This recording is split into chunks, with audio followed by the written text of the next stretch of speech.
সুপ্রিয় দর্শক, সাধারণত জানাচ্ছি। আমি তো শুনতে পাচ্ছি না। আমি শুনতে পাচ্ছি না, এটা বলো। আমি শুনতে পাচ্ছি না। কথা দেখার জন্য এই অনুষ্ঠানটি আপনারা সরাসরি দেখতে পাচ্ছেন চ্যানেলে। আমি শুনতে পাচ্ছি না, ফোন করো। অনুষ্ঠানে আছি আমি, রিফা তারা। আপনারা আমরা এই অনুষ্ঠানটিতে আলোচনা করি স্বাস্থ্য এবং চিকিৎসা বিষয় নিয়ে। আজও এর ব্যতিক্রম নয়। আজ আমাদের আলোচনার বিষয় ছোট্ট ভুলে বড় আমি আউট অফ সাউন্ড। কান ও গলার কিছু করণীয় বিষয়টি নিয়ে আলোচনা করার জন্য আমাদের সাথে আমি না শুনলে লাভ কি? ডাক্তার নুরুল হুদা নাইম, নাক কান গলা ও হেড বিশেষজ্ঞ, laser surgeon, Sylhet MAG Osmani medical college হাসপাতাল।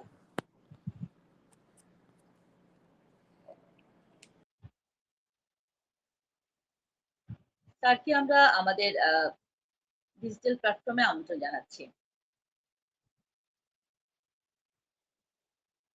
আজকে আমরা যে বিষয়টি নিয়ে আলোচনা করব, আরেকবার বলছি দর্শক আপনাদের জন্য, ছোট ভুলে বড় ঝুঁকি, শিশুর নাক কান ও গলায় কিছু আটকে গেলে করণীয়। আমরা যে বিষয়টি নিয়ে আলোচনা করব সেটা হচ্ছে, যদি কোনো ছোট শিশুদের বা যে কোনো কারো গলায় কিছু আটকে যায়, সেই ক্ষেত্রে আমরা কি করতে পারি এবং কিভাবে তা থেকে আমরা প্রতিকার পাবো। এই বিষয়ে আমাদের সাথে আলোচনা করবেন ডাক্তার নুরুল হুদা নাইম, নাক কান গলা ও হেড নেক বিশেষজ্ঞ, laser surgeon, Sylhet MAG medical college ও হাসপাতাল। স্যারকে আমাদের ডিজিটাল প্ল্যাটফর্মে আমন্ত্রণ জানাচ্ছি। ধন্যবাদ আপনাকে। প্রিয় দর্শক, আপনাদেরকেও ধন্যবাদ। স্যার, এখন কি আমাদেরকে শুনতে পাচ্ছেন? হ্যাঁ, আমি শুনতে পাচ্ছি। আপনারা শুনতে পাচ্ছেন আমাকে? হ্যাঁ, আমরা শুনতে পাচ্ছি। আপনাকে আমন্ত্রণ স্যার চ্যানেলে আমাদের স্বাস্থ্য কথা অনুষ্ঠানে। আমরা সবসময় স্যার দেখতে পারি, আপনার পেজেও আমরা খেয়াল করি যে আপনি অনেক কিছু দেন। রিসেন্টলি একটা ঘটনাও দেখতে পেলাম যে একটা ছোট্ট শিশুর গলায় বাদাম আটকে গিয়েছিল।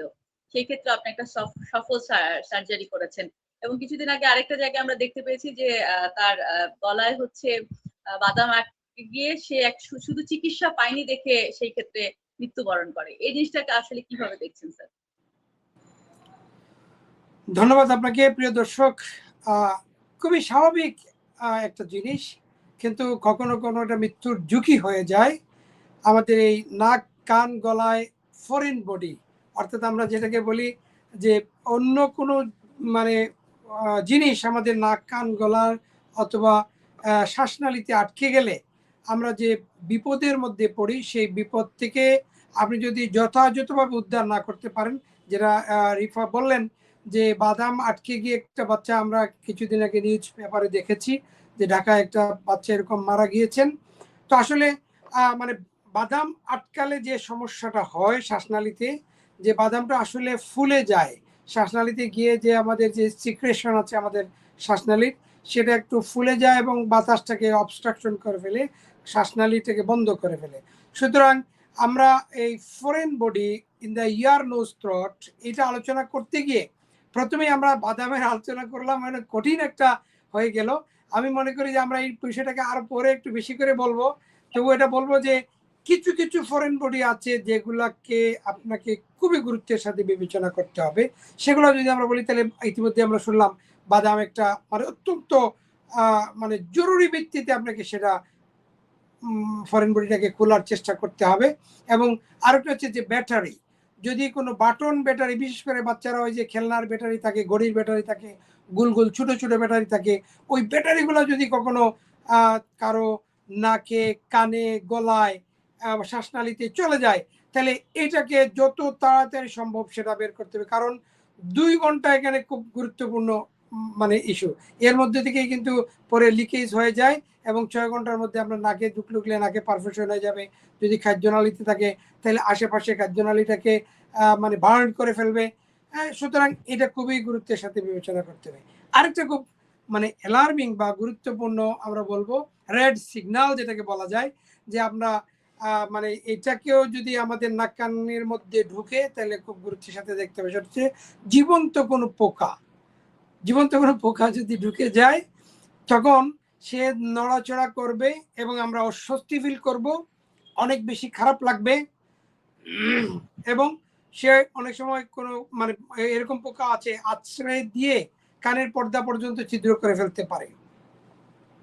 সুতরাং এই ক্ষেত্রে আমাদেরকে প্রথমে এই পোকাটাকে মারতে হবে, অর্থাৎ এটা হলো প্রথম কাজ, পোকাটাকে মারতে হবে। এই পোকাটাকে মারার জন্য আমাদেরকে মানে অলিভ অয়েল অথবা অন্য কোনো অয়েল যদি করে থাকে সেটা আপনাকে দিতে হবে, এবং একান্ত কিছু না থাকলেও আপনাকে পানি দিয়ে হলেও ওটাকে মারতে হবে। এখন অনেকেই বলবেন যে এগুলো তো দেওয়া নিষেধ।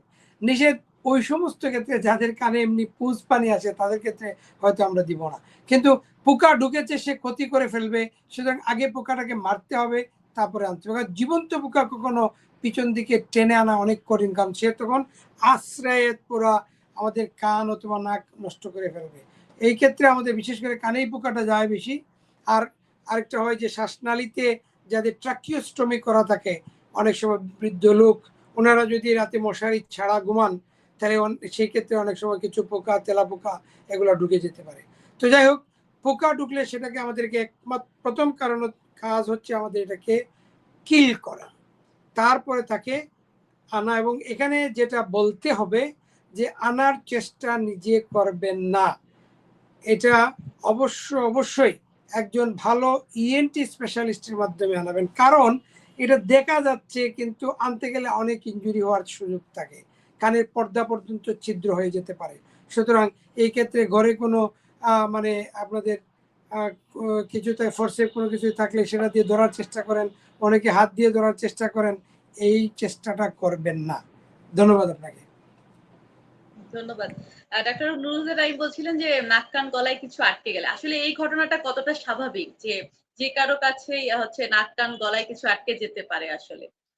এটা আসলে খুব ভেরি কমন একটা বিষয়, কারণ আমাদের অনেক খেলনা এখন ঘরে ঘরে, সুতরাং বাচ্চারা খেলনা নিয়েই ব্যস্ত থাকে, এবং মানে এই খেলনাগুলা তারা মানে কৌতূহলবশত হোক, অসাবধানতা বশত হোক, কিংবা দুষ্টুমি করে হোক, তারা এগুলা ছোট ছোট খেলনার যে জিনিসগুলো আছে এর মধ্যে, তাও আবার অন্য যেগুলো বললাম যে বাদাম থাকতে পারে, বোতাম থাকতে পারে, ব্যাটারি থাকতে পারে, কোনো কিছুর বীজ থাকতে পারে, হ্যাঁ, ওই যে আমরা কি বললাম হিজাব পিন, অনেক সময় এটাও চলে যেতে পারে, যারা আমাদের মায়েরা এখন অনেক বেশি ইউজ করেন। এটা আসলে খুবই কমন। কোথাও না কোথাও এখন এই মুহূর্তে আমরা যখন টিভির সামনে এটা নিয়ে কথা বলছি, হয়তো কারো এই মুহূর্তেই নাকে কানে গলায় কোথাও কোনো ফরেন বডি ঢুকে গিয়েছে, এবং উনি বাচ্চাদের ক্ষেত্রে বিশেষ করে যখন ঢুকে তখন মা বাবা খুব পেরেশান হয়ে যান, এবং তখন আসলে বোঝা যায় যে আসলে কোন জায়গায় গেলে এই কাজটা ভালো মতো করা যাবে, বের করা যাবে ফরেন বডিটা, সেটা নিয়ে ওনারা কিন্তু পাগল প্রায় হয়ে যান। তো আমরা প্রিয় দর্শক আপনাদেরকে বলবো যে আপনারা অস্থির হবেন না, কোনো ফরেন বডি ঢুকলে কোথাও নাক কান গলা যে কোনো জায়গায় অস্থির হবেন না। যদি এটা এমন ফরেন বডি হয় যেমন প্লাস্টিকের একটা মানে দানা, তসবির দানা ঢুকলো, এটা নিয়ে আপনার অত বেশি ব্যতিব্যস্ত হওয়ার কোনো কারণ নাই। যদি এটা কানে অথবা নাকে ঢুকে অথবা শ্বাসনালীতে ঢুকলে তখন আপনাকে ব্যতিব্যস্ত হইতে হবে। অর্থাৎ কানে যদি এমন ফরেন বডি ঢুকে যেটা মানে হাইগ্রোস্কোপিক না, পানি পেয়ে ফুলবে না, কোনো ইনসেক্ট না বা জীবিত কোনো পোকা না, যেমন কটন বাডস আটকে গেছে, আপনার একটা প্লাস্টিকের বিট আটকে গেছে, হয়তো আমরা যে পুঁতি ব্যবহার করি কাপড়ে অনেক সময় আমাদের ডিজাইন করার জন্য, এগুলো যদি ঢুকে যায় তাহলে আমরা কোনো মানে খুব বেশি পরিমাণে আমাদের অস্বস্তি হওয়ার কোনো কারণ নাই। আমরা এখানে খুব বেশি পাগল প্রায় হওয়ার কোনো কারণ নাই। এগুলো আপনি সুন্দর মতো একজন ভালো ইএনটি স্পেশালিস্টের কাছে যাবেন, উনি বের করে দিবেন, এবং এতে কোনো শরীরের অঙ্গের কোনো ক্ষতি হবে না। আর যদি আপনি দেখা যায় তাল গাছের মতো করে আপনি যদি আনতে যান তাইলে কিন্তু অনেক সময় বিপত্তি ঘটে যায়, সেক্ষেত্রে একটু ব্লিডিং হয়, আপনারা ঘাবড়ায় যাবেন, তারপরে ধরতে গিয়ে দেখা গেলো ভিতরে কোনো কানের পর্দা অথবা নাকের ঝিল্লির মধ্যে ইনফেকশন মানে ইনজুরি হয়ে যায়, সেটা করতে যাওয়ার দরকার নেই। সেখানে আপনাকে একটু কষ্ট করে আপনার আশেপাশে কোনো নাক কান গলার ডাক্তারের কাছে যাবেন। ধন্যবাদ আপনাকে। আপনাকে অনেক ধন্যবাদ, খুব সুন্দর করে আমাদেরকে বুঝিয়ে দিচ্ছেন নাক কান গলায় যদি কিছু আটকে যায় তখন আমরা কি করব। সুপ্রিয় দর্শক, আপনাদের জন্য বলবো আপনাদের যদি কোনো প্রশ্ন থাকে ইএনটি বিষয়ে মানে নাক কান গলা বিষয়ে, সেই ক্ষেত্রে কিন্তু আপনারা সরাসরি স্যারকে এখন প্রশ্ন করতে পারবেন আমাদের চ্যানেল আই ডিজিটাল প্ল্যাটফর্মের মাধ্যমে, এবং আপনার উত্তর স্যার আমরা কমেন্টস এর মাধ্যমে নিব এবং সেই উত্তর স্যারের কাছ থেকে আমরা আপনাদেরকে জানিয়ে দিব। আরো কিছু জানতে চাচ্ছিলাম স্যার, অনেকে একজন আমাদেরকে অলরেডি কমেন্টসও করেছেন যে স্যার আসসালামু আলাইকুম। স্যার আমি একদিন মাছ দিয়ে ভাত খাওয়ার সময় কাঁটা গলায় বেঁধে যায়। অনেক চেষ্টা করছি কিন্তু বের করতে পারি না। আ হেমোপ্যাথি ওষুধ খেয়েছিলাম। ১ম এ মনে হয়েছে যে এটা কমে গেছে কিন্তু ৩ মাস পর আবারও গলায় খোঁচা লাগে। কিন্তু কিছু খেতে গেলে মনে হচ্ছে কিছু গলায় আটকে গেছে স্যার। এখন আমি কি করব? এর খুবই কমন একটা বিষয় যে খাওয়ার সময়ে গলায় মাছের কাঁটা আটকে যাওয়া, এটা খুবই কমন বিষয় এবং এটা হলেই আমরা কিন্তু আঙ্গুল দিয়ে চেষ্টা করি, ভাত মানে একদম শক্ত করে খাওয়ার চেষ্টা করি, খোলা খাই। তো যাই হোক, আচ্ছাই। হ্যাঁ, যদি গলায় মাছের কাঁটা আটকে যায় তাহলে আমরা এইগুলা না করে আমরা বরং যদি সম্ভব হয় ওই সময়ে সাথে সাথে আমরা মানে নিকটস্থ কোনো ডাক্তারের পরামর্শ নেব, ইএনটি ডাক্তারের। যদি সাথে সাথে সম্ভব না হয়, আপনি ওই মানে কোনো কিছু খাওয়া দাওয়া করে ওটাকে নিচে পাঠানোর চেয়ে ওটা বের করে আনার জন্য চেষ্টা করবেন, অর্থাৎ একটু সময় নিয়ে হলেও ডাক্তারের কাছে যাবেন। কারণ একটা মাছের কাঁটা আটকালো, সেটাকে আমি কলা খেয়ে অথবা হোমিওপ্যাথি খেয়ে অথবা ভাতের মানে ভাতটাকে শক্ত করে খেয়ে পেটে পাঠিয়ে দিলাম, ওইখানে গিয়েও কিন্তু বিপত্তি করতে পারে। কারণ সে তো ওখানে গেলে সে মানে তার ধারালো মানে পার্টটুকু আছে, পেরিস্টালসিস, অর্থাৎ আমাদের খাদ্যনালী যখন মুভ করে কোথাও যদি আটকে যায় তাহলে কিন্তু তখন আরো বেশি কঠিন হবে, তখন আপনাকে পেট কেটে বের করতে হবে। সুতরাং আমি বলবো যেটা, যে আমরা মানে যাদের গলায় কাঁটা আটকে যায়, যদি কখনো অসাবধানতাবশত খাওয়ার সময়, সেক্ষেত্রে আঙ্গুল দিয়ে চাপ দিবেন না, কারণ তাতে করে আরো ভিতরে ঢুকে যায় গলার কাঁটাটা এবং মানে ডাক্তারের জন্য বের করা মানে ওটাকে খুঁজে পাওয়া অনেক কষ্ট হয়।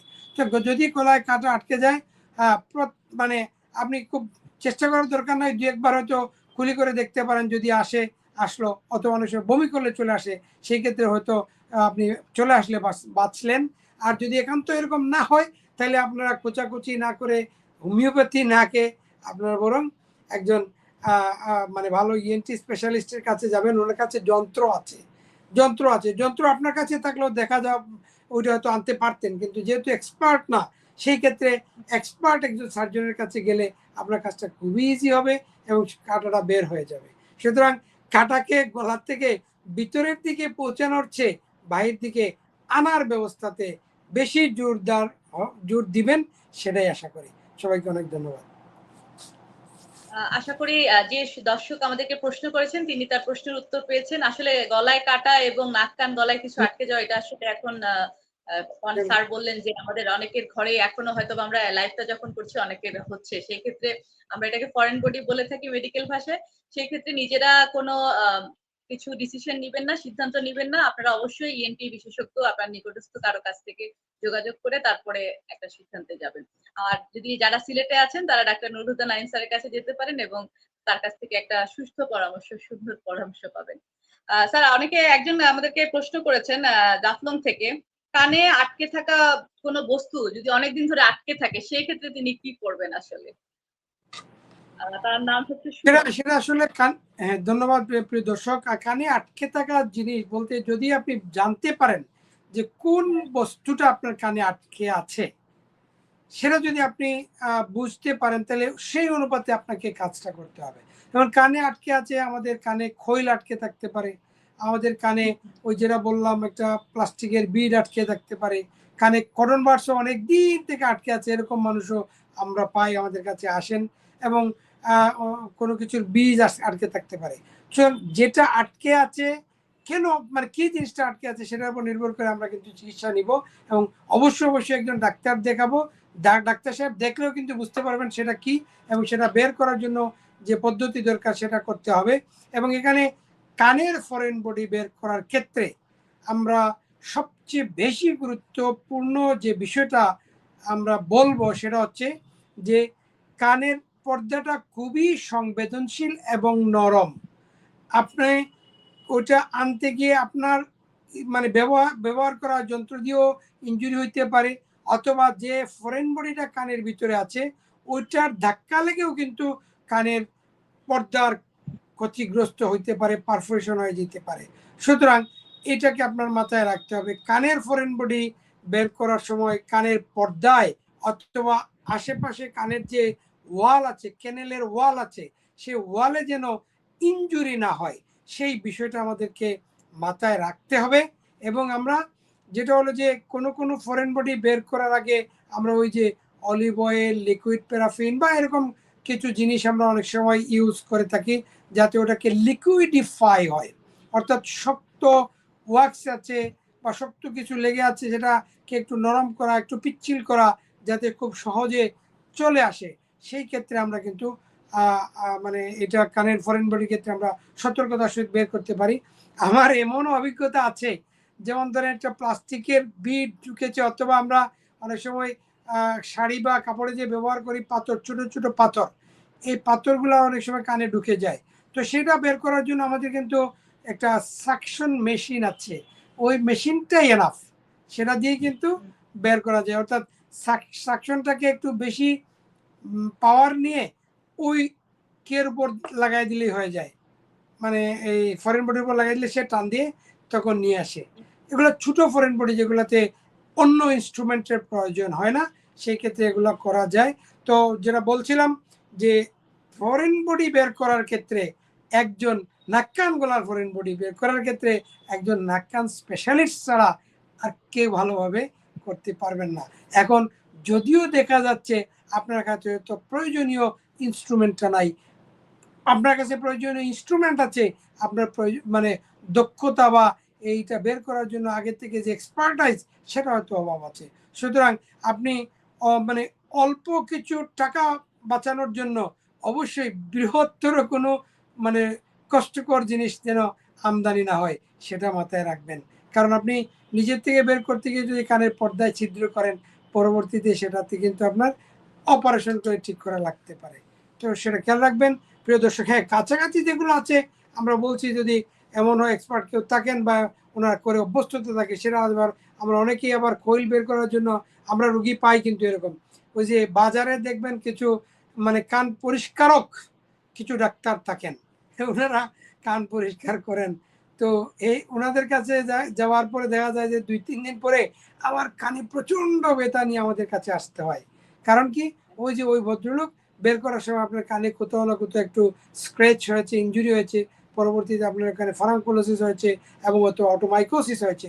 সেই ক্ষেত্রে কিন্তু আপনি আরো বেশি ভুগছেন, অনেক কষ্টও পাচ্ছেন, ভুগছেন। সুতরাং এই কথাটা মাথায় রাখবেন। ধন্যবাদ আপনাকে প্রিয় দর্শক।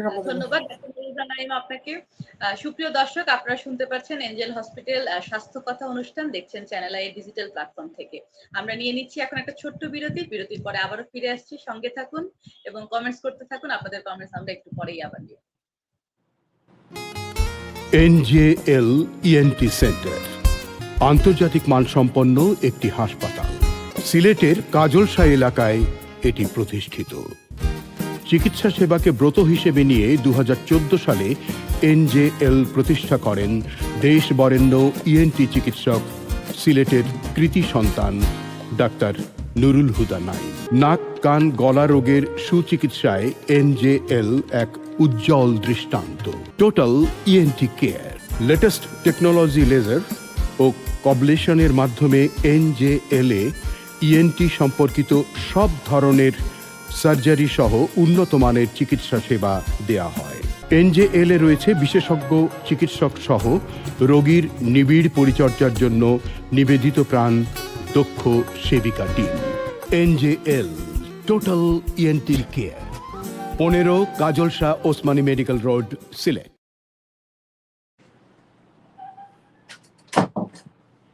দর্শক, আবারও আমন্ত্রণ জানাচ্ছি একটা ছোট্ট বিরতির পরে আবারও আমরা ফিরে আসলাম চ্যানেল আই এর ডিজিটাল প্ল্যাটফর্মে এবং শুনছেন এঞ্জেল হসপিটাল স্বাস্থ্য কথা অনুষ্ঠান।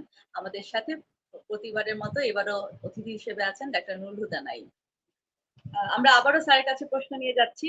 যে আমরা বলছিলাম আমাদের আজকের বিষয় হচ্ছে নাক কান গলায় কিছু আটকে গেলে সেই ক্ষেত্রে ঝুঁকির কি আছে, ছোট ছোট ভুল আমাদের কিভাবে ঝুঁকিতে ফেলে দেয়। স্যার অলরেডি আমাদেরকে আমরা বিরতির আগে বলছিলাম যদি কারো কোনো প্রশ্ন থাকে বা কোনো কমেন্টস থাকে বা আমাদেরকে যাতে তারা করতে পারে। তো একজন নুসরাত জেনি, উনি আমাদেরকে একটা কমেন্টস পাঠিয়েছেন। তিনি লিখেছেন, এক সময় একজন পরিচিত আত্মীয় খাবারের সাথে স্টাপলারের পিন খেয়ে ফেলেন। যেহেতু উনি সচেতন ছিলেন না, কয়দিন পরে উনি গলায় ব্যথা অনুভব করেন এবং এটা এখন ক্যান্সারের রূপ নিয়েছে। সে বিষয়ে কিছু যদি বলতেন। প্রিয় দর্শক, আপনাকে ধন্যবাদ অত্যন্ত সুন্দর একটা প্রশ্ন করার জন্য, এবং এই সূত্রে আমরা কিছু কথা বলে ফেলবো। তো স্টেপলার পিন খাওয়ার পরে ক্যান্সার, আসলে এটা হয়তো এটার সাথে রিলেট অনেক সময় নাও করতে পারে, বাট স্টেপলার পিন গিলে ফেললে ওনার যেটা ফরেন বডি গিয়েছে ওনার খাদ্যনালীতে, সেটা আমরা এক্সরে করে কিন্তু দেখতে পারতাম কোথায় গিয়েছে। এবং যদি গলায় ভিতরে, অর্থাৎ আপনার খাদ্যনালীর উপরে যদি থাকে, সেটা কিন্তু আপনাকে প্রতিনিয়ত খাবার খাওয়ার ক্ষেত্রে বাধাগ্রস্ত করতো অথবা কষ্ট দিত। সেটা হয়তো মানে ওনার এটা ছিল কিনা আমি জানি না। তো আমি এই মানে সূত্র ধরে আমি যেটা বলতে চাই, এই বিগত সম্ভবত 5 দিন আগেও সেই প্রবলেমটাতে কিন্তু আমিও পড়ে গিয়েছিলাম। অর্থাৎ কোথাও কোনো এক অনুষ্ঠানে খেতে গিয়ে মানে স্টেপলার পিন, ওদের তারা খাবার মানে ঝুলটা যখন দিয়েছে মানে গরুর মাংস বা এরকমের সাথে, তো স্টেপলার দিয়ে ওনারা এটা বন্ধ করে। যেমন স্টেপলার খোলার সময় হয়তো কোথাও পড়ে গিয়েছে, কেউ একজন খুলে দিয়েছিল, খেয়াল নাই, কিন্তু লাস্টে আমি দেখলাম যে স্টেপলারটা আমার পাতের মধ্যে আছে। আল্লাহ মানে অর্থাৎ আল্লাহ বাঁচিয়েছে, যেটা আমার ভিতরে যায় নাই। তা আমি এই যারা খাদ্য সরবরাহ করেন রেস্টুরেন্টের, ওনার ভাইদেরকে বলবো যে আসলে আপনারা স্টেপলার পিন ব্যবহার করবেন না, বরং এতে করে এখানে হয়তো ওই যে রাবার যেটা আছে সেটা হয়তো ব্যবহার করা যাইতে পারে। এই স্টেপলারটা কিন্তু আসলেও অনেক মারাত্মক, কারণ এই স্টেপলার সবসময় আমরা নিজেরা খুলি না, অন্য একজন হয়তো রেসিস্ট করে খুলে দিয়ে গেল, তখন এটা মানে খাবারের সাথে কিন্তু আপনার চলে যাওয়ার সমূহ একটা সম্ভাবনা থাকে। সুতরাং এই ক্ষেত্রে অবশ্যই আমাদেরকে সতর্ক থাকতে হবে, কিন্তু এরপরেও কিন্তু এটা সতর্কতা থাকা সত্ত্বেও চলে যেতে পারে। তো সেখানে অবশ্যই আমরা ফরেন বডি সেন্সেশন যখন ফিল করব, তখন ডাক্তারের কাছে গেলে ওটা আমাদেরকে এক্সরে করতে বলবেন ওনারা। এক্সরে করলে স্টেপলার পিনের অবস্থানটা কোথায় দেখা যাবে, কারণ এটা স্টেপলারটা এক্সরেতে আসবে। সব ফরেন বডি আবার এক্সরেতে আসে না, রেডিও অপেক, রেডিও লোসেন্ট। অর্থাৎ কিছু কিছু ফরেন বডি, যেমন আপনার বাদাম বা একটা বীজ, কোনো কিছুর বীজ, মানে এগুলো কিন্তু খেতে আসবে না, এক্সরেতে আসবে না। কিন্তু আপনার এই স্টেপলার পিন বলেন, মাছের কাঁটা বলেন, এটা কিন্তু, বা গরুর হাড় বলেন, সেটা কিন্তু এক্সরেতে খুব ভালো আসবে। আমরা একটা বলবো যে বিলম্ব না করে বা অবহেলা না করে, এরকম ফরেন বডি যদি আপনি মনে করেন যে আপনার পেটের ভিতরে বা গলায় আটকে আছে, সেই ক্ষেত্রে আমরা এক্সরে আছে, আমাদের ক্যামেরা পরীক্ষা যেটাকে আমরা সহজ বাংলায় বলি FOL বা এন্ডোস্কোপিক এক্সামিনেশন, এই এক্সামিনেশন করেও কিন্তু আমরা ফরেন বডিটা বের করতে পারি, অবস্থানটা নির্ণয় করতে পারি। সুতরাং আপনারা অবহেলা না করে এই চিকিৎসার ব্যবস্থাতে যাবেন ইনশাআল্লাহ। ধন্যবাদ সবাইকে। ধন্যবাদ ডাক্তার নুরুজ্জান নাঈম, আপনাকেও খুব সুন্দর করে আমাদেরকে বুঝিয়ে দিলেন যদি গলায় কোনো কিছু আটকে যায় কিভাবে আমরা সে থেকে সবাই। কিন্তু অনেক সময় যেটা হয় যে আমাদের শ্বাসনালীতেও কিন্তু অনেক কিছু আটকে যায়, তখন আসলে আমাদের কি করা উচিত? কারণ খেতে বসে শ্বাসনালীতে কিছু আটকে যায়, এটা অত্যন্ত ডেঞ্জারাস একটা বিষয়, কারণ আপনি খাদ্যনালীতে আটকে গেলে আপনি কিছু না করেও কয়েকদিন কাটাতে পারবেন, এবং খাবারের অল্টারনেটিভ গ্রহণ করে আপনি চলতে পারবেন। কিন্তু শ্বাসনালীতে কিছু আটকে গেলে, শ্বাস বন্ধ হয়ে গেলে, আপনারা যে কথাটা আমরা শুরুতেই বলেছিলাম যে আমাদের একটা বা মানে ছোট্ট শিশু, যেটা ঢাকায় আমরা নিউজ পেপারে দেখলাম যে ওনার বাদাম আটকে গিয়ে উনি মারা গিয়েছেন। তো যাই হোক, তো শ্বাসনালীতে সাধারণত এগুলো বাদাম বা রাউন্ডেড ফরেন বডি যেটা আছে, সেটা কিন্তু খুবই ডেঞ্জারাস, কারণ এটা আমাদের গলার ভিতরে বা শ্বাসনালীর ভিতরে যে সিক্রেশন থাকে, এই সিক্রেশনটা অনেক পিচ্ছিল থাকে, এবং সেই পিচ্ছিল সিক্রেশন লাগার পরে সেটা কিন্তু মানে ধরতে গেলেই কিন্তু ভিতরে আরও ভিতরে চলে যায়। তো সেই ক্ষেত্রে হয়তো আমরা বাস্কেট দিয়ে বের করি, তো এটাকে বের করতে হবে, অথবা সে একটা জায়গায় গিয়ে বসে, অনেক সময় যেমন কোনো বাদাম বলেন, বীজ বলেন, যেগুলো হাইগ্রোস্কোপিক, পানি পেলে ফুলে যায়, সেগুলো কিন্তু বড় হতে হতে এক সময় আমাদের শ্বাসনালীটাকে বন্ধ করে দেয়, এবং শ্বাসনালী বন্ধ করে দিলে তখন রোগীর আর মৃত্যু ছাড়া উপায় না। এখানে কিন্তু মানে ট্রাকিওস্টমি যেটা আমরা করি শ্বাসনালীতে শ্বাসকষ্ট হইলে, এই ক্ষেত্রে কিন্তু ট্রাকিওস্টমিতেও লাভ হবে না, কারণ তার অবস্ট্রাকশন হচ্ছে নিচে। উপরের অবস্ট্রাকশন হলে সেই ক্ষেত্রে আমরা মানে অর্থাৎ ট্রাকিওস্টমিতে করতে পারি। সেই ক্ষেত্রে ধরেন ক্যান্সার হইলে বা কোনো ফরেন বডি মুখের ভিতরে গিয়ে আটকে গিয়েছে এরকম, যেমন এটা অনেক সময় হয়, মাছ ধরতে গিয়ে কই মাছ, আমরা এরকম রুগীও পেয়েছি, কই মাছ একটা দাঁতের মধ্যে রেখে উনি আরেকটা মাছ ধরতে গিয়েছেন, আরেকটা মাছ হয়তো পেয়েছেন, সেই সেই সময়ে হয়তো হঠাৎ করে ওনার মুখটা একটু হা হয়ে গিয়েছে বা দাঁতের কামড়টা একটু ডিলে হয়ে গেছে, কই মাছ কিন্তু আগায় যায় একদম, মানে তার কি দিয়ে আগায় আগায় গিয়ে একদম শ্বাসনালীতে ঢুকে যায়। এই ক্ষেত্রে আমরা শ্বাস মানে ট্রাকিওস্টমি করে উপরে মানে বের করেছি, এরকম মানে ফরেন বডি যেটা কই মাছ সেটা আমরা বের করেছি। সবচেয়ে কমন ফরেন বডি শ্বাসনালীতে আজকাল আমরা যেটা পাচ্ছি সেটা হচ্ছে হিজাব পিন। অর্থাৎ আমাদের মা বোনেরা কোথাও বেড়াতে গেলে বা বাইরে বের হতে গেলে হিজাব পরেন এবং হিজাবে পিন 2-3টা লাগে। হ্যাঁ, হিজাবে পিন 2-3টা লাগে, ওনারা তখন একটা মুখের মধ্যে রেখে বাকিগুলো একটা দিতে যান। ঠিক ওই সময়গুলোতে দেখা গেল কোনো বাচ্চা একটা কিছু করে ফেলতেছে, তাকে ধমক দিতে, তো তখন আর হুঁশ থাকে না যে মুখের মধ্যে একটা আছে। তো যে কোনো কারণে অসাবধানতাবশত এই এই হিজাব পিনটা কিন্তু চলে যায় শ্বাসনালীতে। আমরা যদি একটা এক্সরে দেখতে পারতাম তাহলে ভালো হতো। হিজাব পিনের একটা এক্সরে দেখাতে পারবেন? বা আমরা বের করতেছি এরকম কিছু।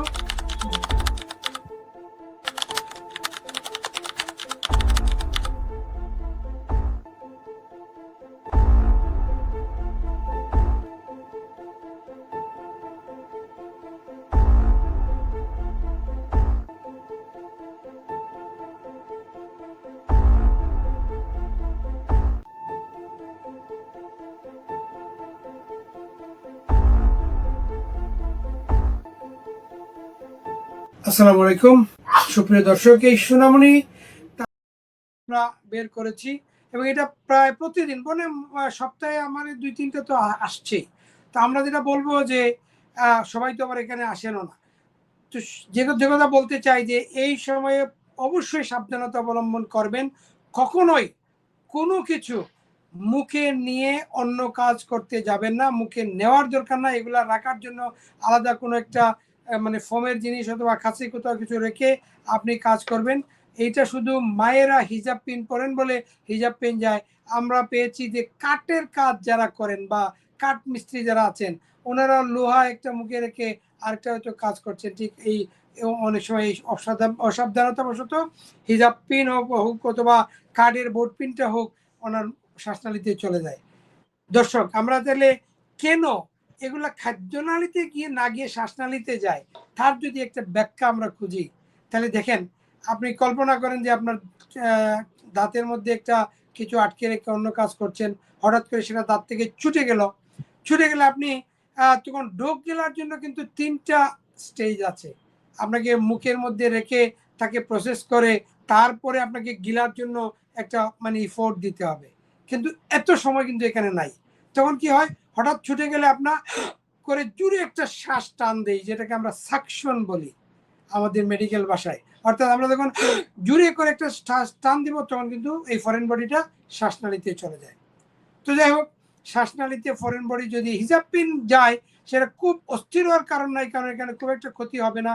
আপনি আস্তে, কারণ এটা তো যেখানে আটকে আছে আপনি নিকটস্থ আপনার নাক কান গলা বিভাগের ডাক্তারের কাছে যাবেন, উনি নিশ্চয়ই আপনাকে কোনো সুপরামর্শ দেবেন। উনি যদি না করেন, অনেক সময় এই যন্ত্রপাতি সবার কাছে নাও থাকতে পারে, সুতরাং সেক্ষেত্রে উনি না করলে ভালো একটা পরামর্শ দিবেন, অথবা নিকটস্থ হাসপাতালে আপনি অবশ্যই যোগাযোগ করবেন এবং অস্থির হওয়ার কারণ নাই। কিন্তু যে বিষয়গুলোতে আমরা অস্থির হতে হবে, আমরা বলছি আগে আপনাকে খুব দ্রুত ব্যবস্থা নিতে হবে, সেগুলো হচ্ছে হাইগ্রোস্কোপিক ফরেন বডি, অর্থাৎ যে ফরেন বডিগুলা পানিতে ভিজলে ফুলে মোটা হয়ে যায় সেইগুলা, আর ইনসেক্ট বা জীবন্ত পোকা ঢুকলে আপনাকে খুব দ্রুত বের করতে হবে। আরেকটা হচ্ছে আপনার যে ব্যাটারি বা যেগুলো খেলনা ব্যাটারি, সেগুলো থেকে লিকেজ হয়ে আপনার বার্ন হয়ে যেতে পারে আশেপাশ। সেই ক্ষেত্রে আমরা অবশ্যই খুবই তাড়াতাড়ি, যত তাড়াতাড়ি সম্ভব, পারলে 2 ঘন্টার মধ্যে এটা বের করার ব্যবস্থা করবো। হাইয়েস্ট 6 ঘন্টা, 6 ঘন্টা পরে কিন্তু তার ক্ষতি শুরু হয়ে যায়, অর্থাৎ তখন বার্ন করে ফেলে, লিকেজ হয়। নাকে ঢুকলে নাকের পর্দাকে ছিদ্র করে দেয়, কানে ঢুকলে কানের পর্দা ছিদ্র করে দিবে। এবং আমি বলবো যেটা দর্শকদের উদ্দেশ্যে, যে আমাদের ঘরে যাদের বাচ্চা কাচ্চা আছে তাদের হাতের নাগালের বাইরে আমরা এই বাদাম বলেন, বীজ বলেন, ব্যাটারি বলেন, খেলনা ভাল্ব বলেন, এই মানে সুই বলেন, এগুলা যেগুলো সে নাক কান গলা দিয়ে সহজে ঢুকাতে পারবে সেগুলো থেকে আমরা দূরে থাকবো। এবং অবশ্যই আমরা গার্জিয়ানরা সতর্ক থাকবো, তাদেরকে চুকে চুকে রাখবো। এখানে একটা কথা বলা খুব গুরুত্বপূর্ণ যে অনেক বাচ্চাদের কিন্তু কানে অটোমাইকোসিস হয়, অর্থাৎ তার কানে চুলকায়, এবং এই কানের চুলকানিটা এমন পর্যায়ে যে সে তখন কানে শুধু এরকমভাবে করতে থাকে। এইরকম তাদের যে সমস্ত বাচ্চাদের অ্যালার্জি জনিত সমস্যা আছে, চুলকানি জনিত সমস্যা আছে, তারা কিন্তু এই ফরেন বডিগুলো দিয়ে প্রায় এগুলো ঢুকিয়ে দেয়। এগুলো মানে আমরা মোটামুটি যে যাবত যে রুগী পেয়েছে অভিজ্ঞতার আলোকে এটা বলতে চাই, এই বাচ্চারাই কিন্তু বেশি ফরেন বডি ঢুকায়। এবং আমার এমন অভিজ্ঞতা আছে যে বাচ্চার বয়স 5 বছর হয়েছে এবং প্রত্যেক বছরে একবার করে আমি 5 বারে 5 বাইর করছি, এমনও কিন্তু রুগী আমার আছে যার ফরেন বডি আমরা বারবার বের করতে হয়েছে, অর্থাৎ তাদের মানে অভ্যাসের মতো পরিণত হয়ে গেছে। এবং শুধু আমার কাছে না, এরা আরো বিভিন্ন সময় বিভিন্ন ডাক্তারের কাছে গিয়েও অনেক সময় বের করেছেন। সুতরাং যাদের যে বাচ্চাদের এরকম সমস্যা থাকে তাদের ক্ষেত্রে অবশ্যই অ্যালার্ট থাকবেন, সতর্ক থাকবেন। তারা যেখানে খেলাধুলা করবে সেই জায়গাগুলোতে যেন এরকম ছোট ফরেন বডি না পাওয়া যায়। আমরা যদি এখন কিছু ফরেন বডির ছবি দেখতে চাই দিব্যাই, যেগুলো আছে আপনি যদি দেখাতে পারেন যে কি কি, যেমন কয়েন, একটা কমন ফরেন বডি আমরা বাচ্চাদেরকে অনেক সময় দেই খেলার জন্য। এই মানে কয়েন 1 টাকা 2 টাকা বা 5 টাকার কয়েন, এগুলা কিন্তু বাচ্চারা খুব সহজেই গিলে ফেলে। এটা এই কয়েন যেন আমরা বাচ্চাদেরকে না দেই। এটা একটা কয়েন আমরা বের করেছি।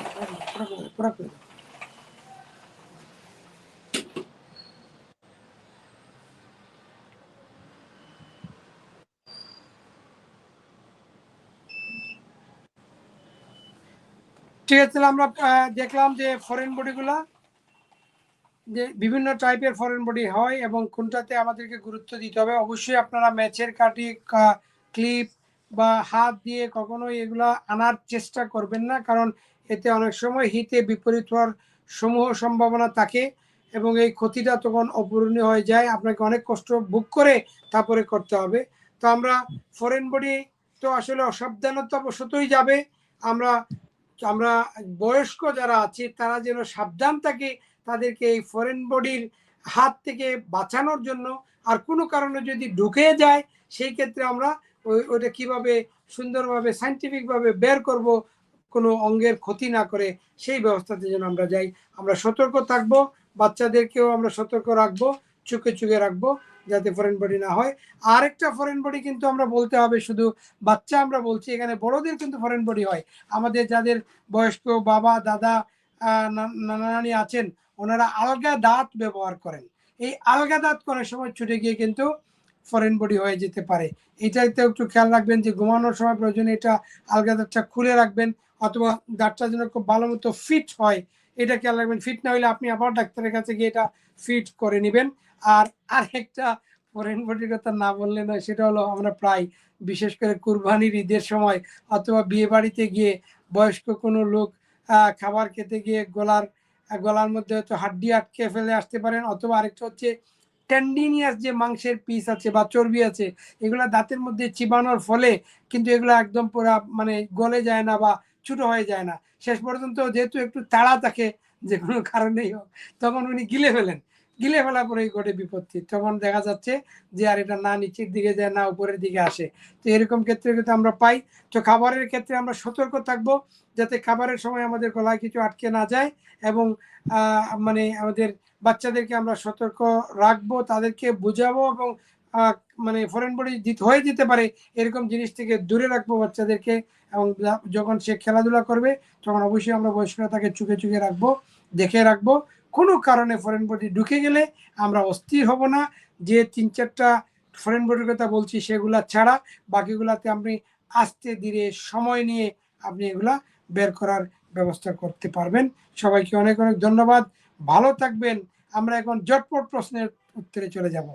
ধন্যবাদ ডাক্তার নুরুল হুদা নাইম। হ্যাঁ, আমরা ঝটপট কোশ্চেনে যাচ্ছি। তার আগে একটু আপনার অনুভূতিটা জানতে চাই যে এরকম কোনো আপনি এই যে অনেকগুলো ফরেন বডির কথা বললেন, যে কয়েন আটকে যাওয়া, তারপর আমরা ছবিগুলো দেখতে পেলাম আমাদের স্ক্রিনে চ্যানেলের ডিজিটাল প্ল্যাটফর্মে যে পিন, কারো হিজাব পিন আটকে গিয়েছে, কারো বাদাম আটকে গিয়েছে, কয়েন আটকে গিয়েছে এবং ছোট বাল্ব দেখাচ্ছেন। সাম্প্রতিকভাবে দেখতে পাচ্ছি ছোট ছোট যে বাল্বগুলো, এগুলোই বাচ্চারা বেশি গিলে ফেলছে, বা ছোট লাইট দিয়ে বাচ্চারা খেলে।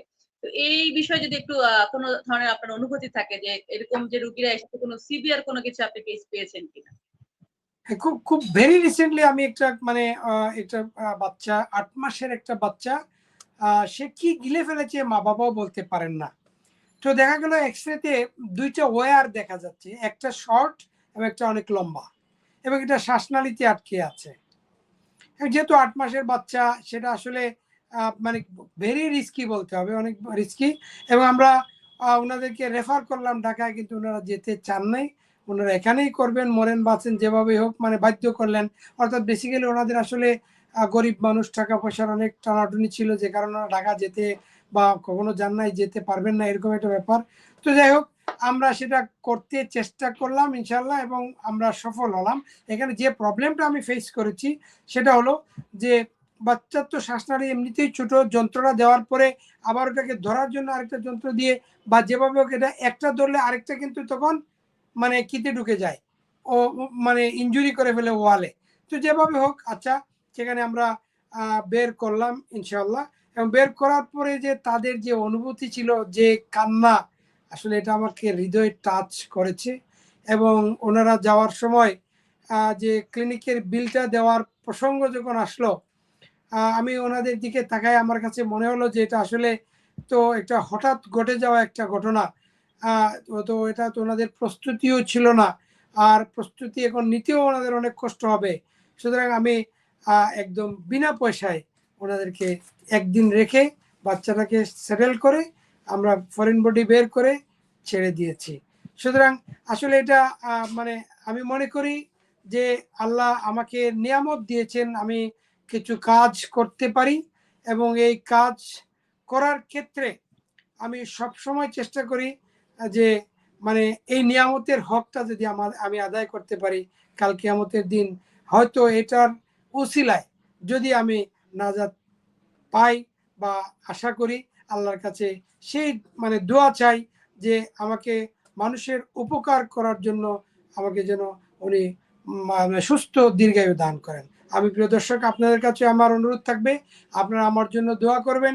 এই দোয়াটাই করবেন যে আমাকে আল্লাহ সুস্থ দীর্ঘায়ু দান করুক, যেখান থেকে আমি মানুষের উপকার করতে পারবো, খেদমত করতে পারবো। পাশাপাশি এই কথা একটু বলতে চাই যে আমার একটা চ্যারিটেবল ক্যান্সার হসপিটাল করার খুবই ইচ্ছা আছে। জানি না এটা কতটা ফলপ্রসূ হবে, আমি চেষ্টা চালিয়ে যাচ্ছি। আপনারা যারা বিত্তবান আছেন, আপনারা সাহায্য সহযোগিতা করেন মানুষদেরকে। এবং কেউ যদি এরকম থাকেন যে আপনি কোনো রোগীকে সহায়তা করতে চান, আপনার ফোন নাম্বারটা আমাদের কাছে দিয়ে দিবেন, আমরা আপনার কাছে ওই রুগীকে পাঠিয়ে দিব। আমাদেরকে কোনো টাকা দেওয়া লাগবে না। আপনি ওই রুগীর তার যে পরিমাণ খরচ লাগবে, কষ্ট লাগবে, সেটা আমার এখানে না হোক, অন্য জায়গায়ও যদি সে অপারেশন করে, আমরা আপনার কাছে পাঠিয়ে দিব। সেটা ইএনটি ছাড়াও অন্যান্য অপারেশন যদি তাকে কারো মানে গরিব মানুষকে হেল্প করতে চান, আমরা আপনাদেরকে এই সহযোগিতা করতে চাই। আপনারা আমাদেরকে সহযোগিতা করেন, আমরা যেন সমাজে সুবিধা বঞ্চিত মানুষদের জন্য কিছু করতে পারি। সবাইকে অনেক অনেক ধন্যবাদ। ভালো থাকবেন, সুস্থ থাকবেন। দেখা হবে আবারও কোনো নতুন পর্বে ইনশাআল্লাহ। আসসালামু আলাইকুম। স্যার, আমাদের ঝটপট কোশ্চেনটা হয়নি, আপনার কাছ থেকে আগে একটু অনুভূতিটা জেনে নিলাম। আপনি খুব সুন্দর করে আমাদেরকে বলছিলেন, যদি আমাদের বাংলাদেশে অনেক বিত্তবান আছেন, যদি কেউ চান যে ক্যান্সার রোগীকে সহযোগিতা করতে, সেই ক্ষেত্রে স্যারের সাথে যোগাযোগ করতে পারেন। সেক্ষেত্রে স্যার আপনাদেরকে সহযোগিতা করবেন যে রোগী, ওনাকে কোনো পয়সা আপনাদেরকে দিতে হবে না। সেক্ষেত্রে রোগীকে আপনারা যাতে সেবা করেন, এবং স্যারের যে ক্যান্সার হসপিটালটা করতে চাচ্ছেন, আমরা আশা রাখবো যে আপনার যাতে এই স্বপ্নটা পূরণ হয় এবং আপনি যাতে সুস্থ থাকেন। স্যার, আমরা একটু ঝটপট কোশ্চেনে যাচ্ছি। যেহেতু অনেকক্ষণ আলোচনা করলাম যে শিশুর নাক কান গলায় কিছু আটকে গেলে আসলে এটা কতটুকু ঝুঁকিপূর্ণ, তো যাতে এখন সবাই একটু খুব তাড়াতাড়ি বুঝতে পারে যে কি কি সমস্যা হলে আসলে বুঝবে যে নাক কান গলায় কিছু আটকে গেলে কি করবে? শিশুদের নাকে সবচেয়ে বেশি কি আটকে যায়? ওই যে বললাম যেগুলা তাদের হাতের কাছে যেগুলো থাকে মটরের দানা, তারপরে মানে বাদাম, অনেক সময় মানে এখন যেটা বেশি পাচ্ছি আমরা, একটু আগে আমি আর বলতে মানে ভুলে গেছি, সেটা ক্লে, নাকে এবং আচ্ছা। নাকে এবং কানে ক্লে ক্লে দিয়ে শিশুরা অনেক কিছু করে, এবং হুম, হুম। তখন এই ক্লেটা কিন্তু আটকে যাচ্ছে বেশিরভাগ ক্ষেত্রে, এবং এটা বের করা বেশ কষ্টকর, কারণ এগুলা এমন আঠালো, খুব সহজে আসতে হ্যাঁ, হ্যাঁ। চায় না। এটা একটা এটা আশা করি দর্শকদের জন্য খুবই ভালো একটা পরামর্শ স্যার। গলায় কাঁটা আটকে গেলে ভাত ও কলা অনেকে খেয়ে ফেলেন স্যার। সেই ক্ষেত্রে এটা কি আসলে উচিত? মানে ভাত বা কলা খাওয়া? আমাদের আলোচনায় আমরা কিন্তু এটা বলেছি, এটা আটকে গেলে তাকে বের করে ফেলা ভালো, যদি সম্ভব হয়। আর একান্ত সম্ভব নয়, এগুলা খেলে কিন্তু অনেক সময় যায় না, আরো আরো বেশি করে গলার ভিতরে আটকে যায়, না খাওয়াই ভালো। স্যার কানে যদি কিছু আটকে যায় সেক্ষেত্রে যদি রোগী নিজে কিছু বের করতে চায় অনেক সময় ক্ষতির সম্ভাবনা হয়। আপনি বলেছিলেন কটন বারের কথা। অনেক সময় কটন বার যে আটকে যায় সেক্ষেত্রে আসলে কি করবে? কখনোই নিজে বের করার চেষ্টা করবেন না, এটা অবশ্যই ডাক্তারের কাছে যাবেন, 1 মিনিটের লাগবে না, বের করে দিবেন, আপনার কোনো ক্ষতি হবে না। আদারওয়াইজ আপনার এই কানের ধরনের পর্দা ছিদ্র হওয়ার সম্ভাবনা থাকে। আচ্ছা এই নিজে না ধরনের করে দুর্ঘটনা হাসপাতালে আসলে যাবেন। আমরা কিভাবে স্যার রোধ করতে পারি? এই কটন বাডস কিন্তু এমনি এমনি ইউজ করা কোনো মানে উচিত না। নরমালি কটন বাডস ইউজ করা উচিত না। অনেকে অভ্যাস করে ফেলেন যে গোসল করে এসে কটন বাড দিয়ে কানের পানি বের করা, বা এরকম করে করে কিন্তু অনেক চুলকানিও ডেভেলপ করে। সুতরাং কটন বাড সাধারণত ইউজ করবেন না কোনো কারণে। যদি আটকে যায় তাহলে অবশ্যই ডাক্তারের কাছে যাবেন, নিজে খোলার চেষ্টা করবেন না। ধন্যবাদ স্যার। আপনার কাছ থেকে আমরা অনেক মূল্যবান তথ্যগুলো পেয়েছি। আপনি খুব সুন্দর করে আপনার অনুভূতিগুলো আমাদের সাথে মানে শেয়ার করেছেন স্যার। যদি আমাদের দর্শকের জন্য ছোট্ট করে একটু কিছু বলতেন তারপরে আমরা বিদায় নিতাম অনুষ্ঠান থেকে। ধন্যবাদ প্রিয় দর্শক আমাদের সাথে থাকার জন্য। অ্যাঞ্জেল হেলথ টক আজকে আমাদের ছিল foreign body in the ear nose throat. বিশেষ করে বাচ্চাদের নিয়ে আমরা বেশি আলোচনা করেছি, এগুলো কিন্তু বড়দেরও, যেটা আমরা বললাম, হতে পারে। সুতরাং 1 নাম্বার কথা হচ্ছে আমাদের সতর্কতা, সতর্কতা, সতর্কতা, সচেতনতা। এরপরেও অসাবধানতাবশত কোনো কারণে যদি আমাদের খাবারের সাথে অথবা আমাদের ইউজের পরে কোনো ফরেন বডি আটকে যায়, তাহলে অবশ্যই আমরা এটাকে খোঁচাখুচি না করে আমরা নিকটস্থ কোনো ইএনটি স্পেশালিস্ট অথবা কোনো হাসপাতালে যাব। সেখান থেকে ওনারা পারলে বের করবেন, না পারলে ভালো কোনো জায়গায় রেফার করবেন, যেখানে আপনার কাজটা সহজ হবে। নিজেরা চেষ্টা না করে সেই মানে ডাক্তারের পরামর্শ নেবেন, এটি হলো মেন কথা, এবং সচেতন থাকবেন, তাহলে অবশ্যই আমরা এরকম বিপদ থেকে মুক্ত থাকতে পারবো ইনশাআল্লাহ। আসসালামু আলাইকুম। ধন্যবাদ। ডাক্তার নুরুল হুদা নাঈম ছিলেন আজকে আমাদের সাথে আলোচনায়। আজকে আমরা অনেক কিছু জানতে পারলাম। প্রিয় দর্শক, আজকে আলোচনা থেকে আমরা যেটা জানতে পেরেছি যে স্যার বললেন বারবার যে সতর্কতা, সতর্কতা, সতর্কতা। একদম ঠিক। একটা ছোট খেলনা বাল্ব, একটা বাদাম, একটা কয়েন অথবা একটা ব্যাটারি একটা শিশুর জীবনের জন্য একটা বড় হুমকি হতে পারে। তাই দরকার আমাদের সচেতনতা এবং সতর্কতা। এই সচেতনতা এবং সতর্কতাই আমাদের বাচ্চাদেরকে আমাদের এই নাক কান গলায় কিছু আটকে যাওয়া থেকে আসলে মাথা সুন্দরভাবে রাখতে পারবে। আর ডাক্তার নুরুল হুদা নাঈম স্যারকে অনেক ধন্যবাদ যে আপনি অনেক ব্যস্ত থাকার পরেও আমাদের এঞ্জেল হসপিটাল স্বাস্থ্য কথা অনুষ্ঠান চ্যানেল ডিজিটাল প্ল্যাটফর্মে আপনার সময় দিয়েছেন এবং যারা দর্শকরা এতক্ষণ আমাদের সাথে ছিলেন সবাইকে অনেক ধন্যবাদ। সবাই সুস্থ থাকবেন এবং ভালো থাকবেন। আমাদের এঞ্জেল হসপিটাল স্বাস্থ্য কথা পরবর্তী পর্ব দেখার জন্য আমন্ত্রণ রইল।